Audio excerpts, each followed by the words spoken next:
Grove Junior School in Wolverhampton was built in just 3 months in 1968. At the time, the opening was controversial because the majority of children were from immigrant families. Only around 25 were white.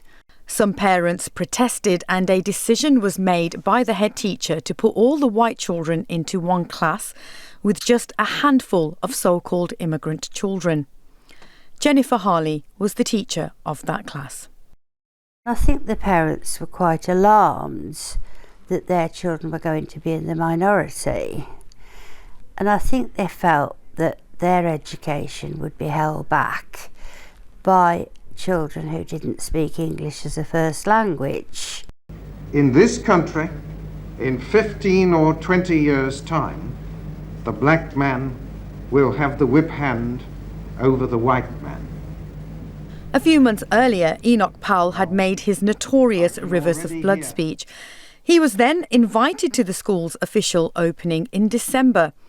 7-year-old Joy McCLAREN can be seen sitting just yards from the politician.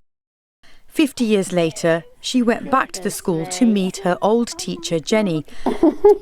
Oh, Lord, Miss Hopkins.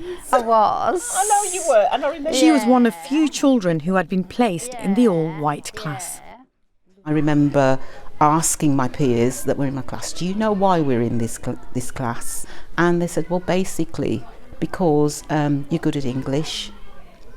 I do feel a little bit upset about it because I thought that I was in the class that I was with predominantly white children because I was a high performer. To be segregated in that way and to feel that the community did not really wish for their children, the host community that is, to be integrated in that way, it is a little bit disappointing because as children we all got on so well.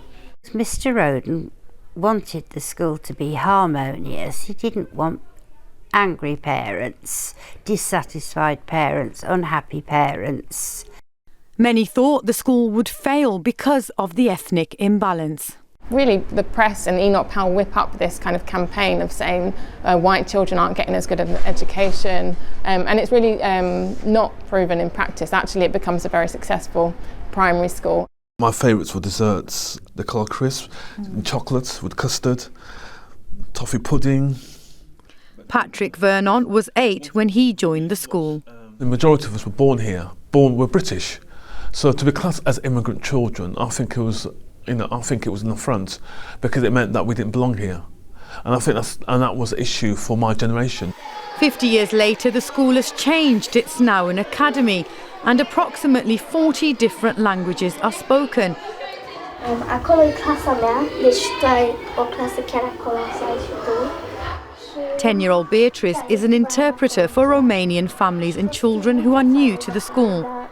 New people, like new families, new like kids, adults come in, not adults, but you know, the parents come in. And then I show them around the school and tell them all about the school and how it works. Over 65% of our children don't have English as their first language. So we do a lot of different projects in school to make sure that we do everything we can to embrace the different cultures that the children can bring.